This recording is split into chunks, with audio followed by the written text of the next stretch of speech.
Hi there, welcome to today's video. I am Natasha of Natasha Miller Creates, and today I'm going to talk about a topic that I think we can all relate to, and that is what happens when your initial plan just doesn't work out. So specifically, I'm going to be talking about my content planner. So I'll be setting up my content planner while I talk about how we got here. I initially set up my content planner to include my goals, and I had the best of intentions. But like most of us know, those intentions don't always work out. So either we abandon the project completely or we pivot. And in this case, I decided to pivot. And this is where I want to talk about how great bullet journaling is for exactly this. I don't have to burn the whole notebook down. Instead, I can just take what I've done and rework it and try something different.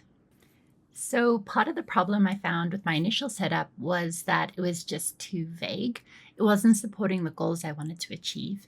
And I realized I needed something a lot more specific and something that would really help me stay on track. And again, that's the beauty of bullet journaling. When something's not working, you can just change it. You're not locked into a setup forever. So I turned the page and created a new title page for what my content plan is going to be, at least for the next 5 months. After those 5 months, again, I can look back, reassess, and decide if it's working for me and create something new or different. So this time around, my content planner is spanning 3 different avenues. I have my bullet journal that I've set up, I have Notion, and then a good old-fashioned whiteboard and whiteboard calendar. Now, digital gives you the ideal amount of flexibility, but for me, I still need that tactile aspect. I'm still of the understanding that if I write it down, I'm going to remember it better. So that is why I'm keeping my content planner in a bullet journal as well. It's just a lot more pared down from what I was using before. I have linked it in the cards up above and I've linked it down below so that you can go check out what I initially did. But it was very involved and basically had the entire content planner in the notebook. Instead, what I'm doing this time around is more of a staging area to capture my content. So for this content planner, for the cover page, I'm starting off with my goals, and that is to record the goals that this whole new refigured content planner is stemming from, as well as the focus that I have for this aspect of my content planning. So like I said, I have Notion, I have the whiteboard, I have the calendar, but this is going to be an important part of it too. I might move this digital one day, but for now, I really just need to have it visible. I feel if it's digital, it gets lost. I don't see it. Yes, I can set up reminders, but I've gotten very good at snoozing reminders. So I think having this content planner and having the calendar open on my desk is going to help me remember where I'm at, as well as remind me that I have a time schedule that I need to follow, and they feed into one of my goals, which is better time management. Now, I mentioned that this content planner is a bit more of a staging area, and the bulk of what I'm doing, which would be my video ideas or my blog posts, those are going to be in Notion. And the reason being, it's the ultimate flexibility. As I mentioned before, if things change, if things come up, it's going to be easier to switch that around than in my journal. It doesn't mean I have to rip that page up and burn it. It just means that I will probably push that video to a different section, and that's less work to do on that video in the future. Now, I'm going to address the elephant in the room, which is stamping. And I guess it's counterintuitive that I have a time management issue, but then I happily sit here for hours. It's not hours, but I happily sit here and stamp individual words and whatnot. And that kind of ties into the tactile aspect of what I enjoy about planning. I find stamping to be very meditative. And surprisingly, it's not something I do where I find my mind wanders a lot, because if my mind wanders, I'm going to spell something wrong and then it's going to be a mess to fix. So I really do enjoy the stamping aspect. Now, I know for some of you, it probably looks a bit tedious. And yes, after stamping the same thing over and over again across pages, it does get a bit repetitive. The reason why I'll still stick to stamping as opposed to stickers is because stickers can create bulk. And since I'll be placing these stickers in the same spot for at least the next 5 months, it's going to create a bulkiness in my journal that I don't want. So until I decide to move this completely digital, I will be sticking to stamping. Now these pages are for a future log. So I am stamping January through to December. And on these pages, I intend on capturing important dates and holidays that are coming up. I'm keeping my content planner very simple right now. Like I said, my last layout and my last setup, I ended up getting very overwhelmed to the point where I didn't use it. So we're starting small and I'm keeping it simple. But this calendar will eventually start including more of the projects that I want to accomplish, and those projects can be counted as part of content. But until I get a handle of the basics, or at least in my mind, my basics, I will be keeping this fairly simple and fairly easy. As I mentioned in my last new bullet journal setup video, a future log has become something of a comfort blanket to me. Every time I set up a new journal, I always have second thoughts or second guess myself if those layouts are going to work for me, if the layouts are practical. And by starting off with a future log, it just really helps ground me and reminds me that it's okay, I can change it, which is the beauty and flexibility of bullet journaling. As I mentioned earlier, I decided not to set up a completely new journal. I wasn't even halfway through using this journal, and that just felt like a waste to me.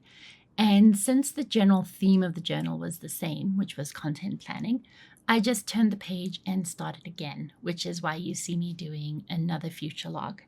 I kind of like the idea of having the old content planner with all the goals and everything at the front of the journal as a reminder what didn't work. I can get very carried away. I have moments of high energy where I can conquer the world, and then moments of low energy where I can barely get off the couch. And so by having this all together, it's just a great reminder of keeping it simple and not biting off too much, and how easy it is if something's not working to just pivot, create something else, find something that works for me. It's not the be all end all just because I've written it in pen on a piece of paper in a notebook. And I think that's where a lot of us kind of get caught is, well, I have this beautiful notebook, I wrote in pen in it, so now I have to do it. And that's not the case at all. And we kind of need to break that cycle and lean into that flexibility, lean into the fact that it's just paper.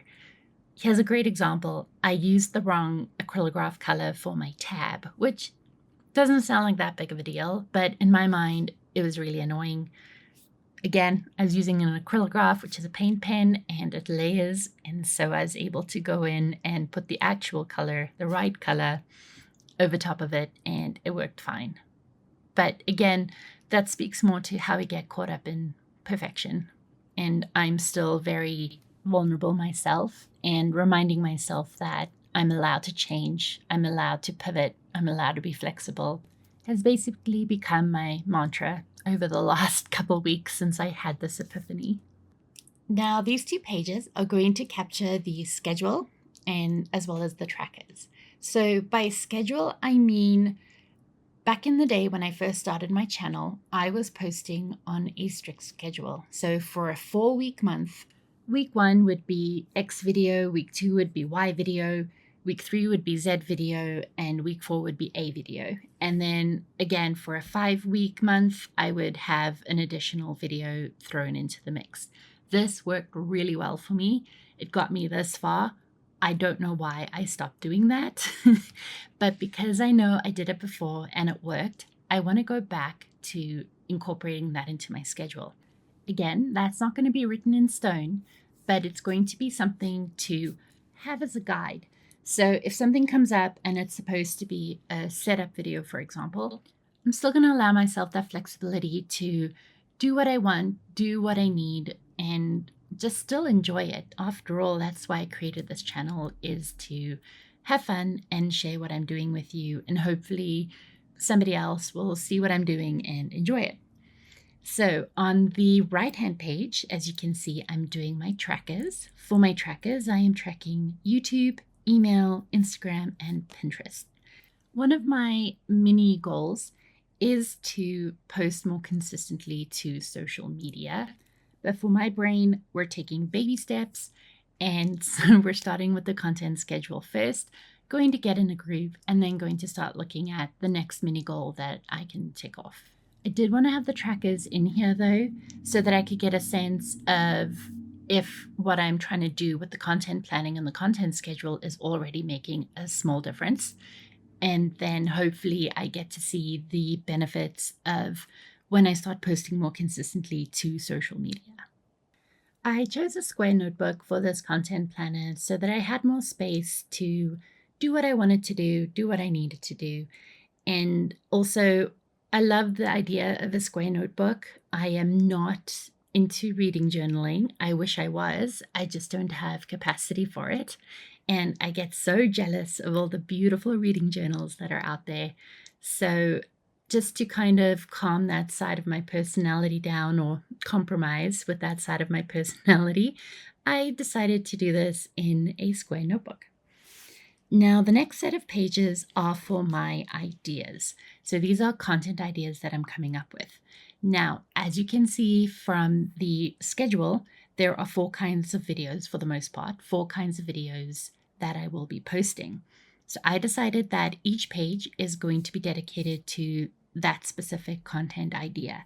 So health and wellness journaling, bullet journal theory, reviews, and then I changed my name to Creates for a reason. So there will be some projects that I will be sharing, and then a projects page.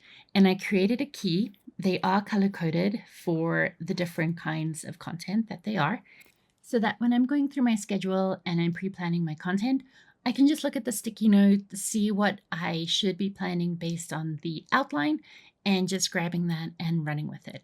So I'm really excited to see how this is going to work. Let me know down below if you want to see how I'm going to be handling my content based on quarters and months. But once I pick my sticky note, it'll go into the monthly planning section of my content planner, and I will start getting my to-do list together for everything that needs to be done for the video. And then the sticky note will move onto my whiteboard. My whiteboard is acting like a Kanban board. So once I have all the pieces together and the to-do list for getting the video done, it'll go from to-do into processing. And then after it's done processing, it'll move onto my calendar, my whiteboard calendar, and go under the date of my ideal schedule. So I'm really excited to see how this goes. I feel more hopeful about this than I did previously. My previous setup, again, it was a bit convoluted and felt super overwhelming. And I've already started using this content planner, and it already is starting to feel a bit better. So for my Notion aspect, I am creating my blog posts in there, as well as my thoughts as I'm setting everything up and things that I want to talk about or things that I want to address in the specific videos. And then since it's digital, it goes into my blog post, which there is an accompanying blog post to this video, so you can check that out down below. But I've really tried to create as few hurdles as possible to getting this done while still staying on top or on track of where I want to be. So I hope that made sense. At the end of the day, if you've ever felt like your planner just wasn't working for you, I hope this video inspires you to embrace the flexibility of bullet journaling. Don't be afraid to pivot and make changes when you need to. It's all just part of the process.